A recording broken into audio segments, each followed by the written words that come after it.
April 8, 1943, 27,000 feet above Cologne, Germany. The air is thin, biting cold, and vibrating with the deep, trembling hum of 4 Wright Cyclone engines. The B-17 Liberty Bell holds formation with a dozen other flying fortresses, their silver skins flashing like knives in the sunlight above the clouds. Inside the cockpit, Captain Robert "Bobby" Hanley, 25 years old, squints through a frost-ringed window, sweat beads on his brow despite the sub-zero air leaking through the seams. His co-pilot, Lieutenant Jim Colson, is hunched over the yoke, hands trembling slightly, not from fear, but from the endless vibration shaking the metal frame. Then it happens. A shudder. A crack. The left wing dips, violently. "Jesus, she's coming apart!" Colson yells, gripping the yoke with both hands. Hanley's eyes dart to the gauges. The altimeter spirals down. Airspeed fluctuates wildly. The bomber's massive frame groans like an old ship in a storm. Rivets begin to pop, tiny bursts of metal flicking through the air like bullets. Outside, flak explodes in black blossoms. A shell bursts just behind the tail, shredding part of the elevator. The crew in the waist gunner's compartment shout over the intercom, "Left wing's flexing! It's tearing!" Hanley grits his teeth and banks hard right, trying to relieve the pressure. The bomber groans again, but holds. Barely. Below them, Germany burns in patches of orange flame. Above, the frozen air howls through seams and holes where rivets used to be. The mission completes, bombs away, but Liberty Bell limps home with her left wing fluttering like a wounded bird. When she finally touches down in England, ground crews swarm the aircraft. Mechanics stare in disbelief at what's left. Rivet heads sheared clean off, panels cracked open like eggshells, and metal fatigue spidering across the main spar. One mechanic shakes his head. "She's done. Another few minutes in the air and you'd be decorating the channel floor." The engineers record another case of wing flex failure. It isn't rare anymore. It's becoming a crisis. The high-altitude cold makes the aluminum brittle. The pressure differential worsens microfractures, and the constant pounding from flak tears aircraft apart mid-flight. By mid-1943, the U.S. Army Air Forces had a grim statistic. More bombers were being lost to structural failure than to enemy fire. Somewhere, in an office in Dayton, Ohio, a stack of these reports landed on a desk belonging to Major Henry K. Porter, a liaison between the Air Technical Service Command and the engineers at the Boeing plant. He read one line 3 times over. Primary cause of failure, rivet line fatigue. Recommend immediate research into alternative bonding methods for light alloys. Alternative bonding methods. Glue. The very word made Porter laugh under his breath. Glue wasn't for warplanes. It was for model kits, for wood, for school projects. Not for the most powerful bombers in the world. And yet, just a few weeks later, a telegram would arrive from a small laboratory in Minnesota claiming they had discovered something, a synthetic bonding agent that might hold aircraft materials without metal fasteners. The report was stamped in red ink. Rejected. Insufficient strength for metal applications. But fate, and one stubborn chemist, were about to change that. May 1943, St. Paul, Minnesota. Inside a small 2-story research building owned by a modest company called Minnesota Mining and Manufacturing, better known today as 3M, the air smells of solvents, rubber, and failure. Rows of beakers and glass jars line the tables, labeled with crude hand-scribbled tags, resin batch 42, adhesive trial 7, polymer compound D. The men here aren't generals or engineers, they're chemists, men in lab coats who've spent years mixing things that melt, stick, or explode. Among them is Dr. Edwin, or Ed, Bratt, a quiet, bespectacled man in his 30s who has been trying to make a superglue, something that could replace bolts and rivets in light construction. His latest experiment was supposed to create a bonding agent stronger than steel. It didn't. When the mixture dried, it stayed soft. Sticky, yes, but weak. He picked up 2 small metal plates he'd bonded earlier that morning and pried them apart with his fingers. The glue peeled like rubber. "Another dud," muttered his assistant, Jack Renner, wiping his hands with a rag. "We're wasting time on this junk." Bratt didn't respond. He stared at the sample, lost in thought. "Not junk," he said quietly. "Just not what we expected." 3M's directors had already dismissed the formula as a failure. It didn't have the tensile strength to hold metal under stress, and the war contracts demanded results that could survive the vibration and cold of high-altitude flight. But Bratt saw something different. The formula, a synthetic resin blend derived from polyvinyl compounds, had an unusual property. It bonded evenly across surfaces without forming pressure points. Rivets, on the other hand, concentrated stress in single spots, exactly where bomber wings were cracking. If this resin could be modified just enough to hold under extreme temperature swings, it might not need to be stronger than metal. It just needed to be smarter. That night, long after everyone else had gone home, Bratt stayed in the lab. The building creaked in the cold Minnesota air. He mixed small batches, adjusting ratios by instinct more than calculation. A drop more catalyst here, less solvent there. Finally, around midnight, he poured the viscous, amber-colored mixture onto 2 aluminum sheets and pressed them together. He left them overnight, more out of fatigue than hope. The next morning, he tried to pry them apart. They wouldn't budge, not even with a chisel. He placed the sample in a freezer, then a heat box. Still, no separation. The bond had survived from -50 degrees Fahrenheit to 150 degrees Fahrenheit. It wasn't brittle. It wasn't flexible. It was alive, adapting to the temperature. Jack arrived late that morning to find Bratt hammering away at the sample with a mallet. "For God's sake, Ed, what are you doing?" "Trying to break a miracle, and I can't." Within days, he filed a report. New polymer resin demonstrates high resilience under temperature variance and vibration. Potential application: aircraft surface bonding. The memo reached a small technical office at Wright Field in Dayton, Ohio, where Major Porter still wrestled with the bomber failure reports. He wasn't convinced, not yet, but the phrase surface bonding caught his eye. He ordered a small batch of the Minnesota resin for field testing. When the first sample arrived, the engineers laughed. "Glue? We're building bombers, not birdhouses." But after the first test, they stopped laughing. The bonded aluminum plates withstood vibration tests that tore riveted joints apart. They endured cold chamber simulations, rapid depressurization, and even saltwater corrosion. The riveted panels failed after 48 hours. The glued ones, still intact after 2 weeks.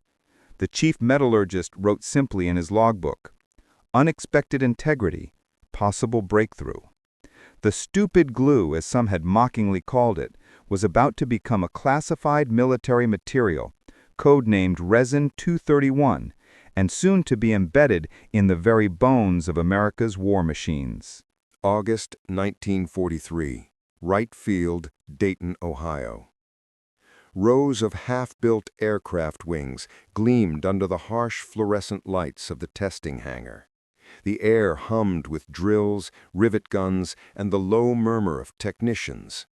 But in one far corner, cordoned off behind a green canvas curtain, a small group of engineers gathered around something different. An experimental wing panel bonded entirely with Resin 231. Major Henry Porter stood nearby, arms crossed, watching the test rig come to life.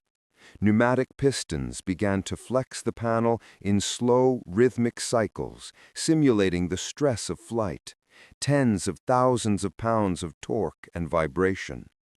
Each flex was a question, each creak a heartbeat. The riveted control sample beside it began to rattle, the familiar metallic ping of shearing rivets echoing through the room. But the glued panel stayed silent, smooth, unbroken. 200,000 cycles, said the test operator, his voice trembling slightly. The chief structural engineer looked at Porter in disbelief. "Sir, I think this actually works." Porter didn't smile. He just said quietly, "Then it's time to call Boeing." A month later, the formula was flown, literally, to Seattle, under armed guard. The documentation carried a bold header: "Property of the United States War Department, classified material, resin 231. At Boeing's experimental assembly line, engineer Clara Whitson, one of the few women in a male-dominated field, oversaw the first practical application. Her task was to find places on the B-17 Flying Fortress where this new adhesive could replace metal fasteners without compromising load integrity. The obvious spots were the non-critical joints: fuselage skins, wing fairings, access hatches. But Clara thought bigger. She proposed using it along the wing root panels, where vibrations were the worst. Her supervisor scoffed. "You want to glue the damn wings on?" She looked him dead in the eye. "No, sir. I want to stop them from falling off." The test went ahead, secretly, without publicity, under the code name Operation Featherweight. The modified B-17, serial number 4231476, was flown from Seattle to Colorado and back. The flight crew was told only that they were testing a new vibration reduction system. When the plane landed, engineers crawled over it, inspecting every joint, every seam. Not a single fracture line appeared along the bonded sections. The riveted control areas, meanwhile, showed early-stage cracking. That was enough. Within weeks, resin 231 was quietly approved for use in select aircraft components, not just in bombers, but in fighters too. The North American P-51 Mustang, whose wings flexed dangerously under high G-forces, was among the first to adopt it. To the public, nothing changed. Pilots never knew. Factory workers simply began receiving new drums labeled "Do Not Open," "Apply as Instructed." But inside those sealed containers lay the invisible armor that would hold America's air fleet together through the most brutal air campaigns of the war. January 1944, over Bremen, Germany. The 8th Air Force was on another daylight raid. Captain Handley, yes, the same man who once thought his plane would tear apart, was leading a new B-17 called Heaven Sent. Flak bursts again, the same black flowers blooming in the air. Handley braces for the familiar rattle of loose metal and stress popping in the wings. But it never comes. Even as shrapnel punches holes through the fuselage, the structure holds steady. Smooth, tight. The bomber feels solid, like one body instead of 1,000 vibrating parts. Handley notices it immediately. "It feels different, Jim," he says to his co-pilot. "She's not fighting me this time." Coulson grins. Maybe they finally built one that likes us. Neither man knew it, but under the skin of that airplane, hidden between sheets of aluminum, was Dr. Brott's stupid glue. And because of it, Heaven Sent would return from 20 missions over Europe without losing a single crewman. The War Department never announced the adhesive's existence. It was buried in technical records, its credit buried under Advanced Materials Research. But factory foremen began whispering about a miracle resin. Pilots called it luck. Mechanics called it witchcraft. Brott never saw a medal. Porter never got a promotion. Clara Whitson's name was erased from the memos. But by 1945, statistical reports from the 8th and 9th Air Forces showed a 37% reduction in in-flight structural failures, That meant thousands of aircraft and thousands of men who made it home. All because one chemist refused to throw away his failed experiment. May 1945, Fort Worth, Texas. The war in Europe was ending. The hangars at Consolidated Vultee were still humming, but the rhythm had changed. Workers no longer raced to meet urgent bomber quotas. Instead, they stood quietly, wiping their hands, staring at the radio broadcasts of VE Day. One of them, Clara Whitson, was packing up her drafting desk. Her final project sheet was labeled P-51 Airframe Adhesive Integration Summary. Across the bottom, in red pencil, she wrote a single line before folding the document into her briefcase. It worked. But no one outside those hangars would ever know how much it had worked. In the aftermath of victory, the U.S. Army Air Forces declassified thousands of wartime technologies, radar advancements, jet prototypes, even the atomic research that had transformed warfare. Yet Resin 231 remained classified. Officially, it didn't exist. Its chemical formula was archived under a broad designation, synthetic polymer compound, aircraft structural use. No mention of 3M. No mention of Dr. Edwin Bratt. The reasoning was simple. The material had become foundational. By 1945, it wasn't just holding together B-17s and P-51s. It was part of the B-29 Superfortress, the bomber that dropped the atomic bombs over Japan. It was part of naval aircraft, reconnaissance planes, and even early rocket test casings. The stupid glue had quietly become a critical national asset, an invisible thread stitching together the wings of victory. September 1946, St. Paul, Minnesota. Dr. Bratt sat alone in his lab, staring at a plain envelope stamped "Confidential." Inside was a letter from the War Department thanking him for his unofficial contribution to the advancement of military materials technology.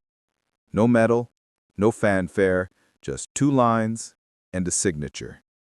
He smiled anyway.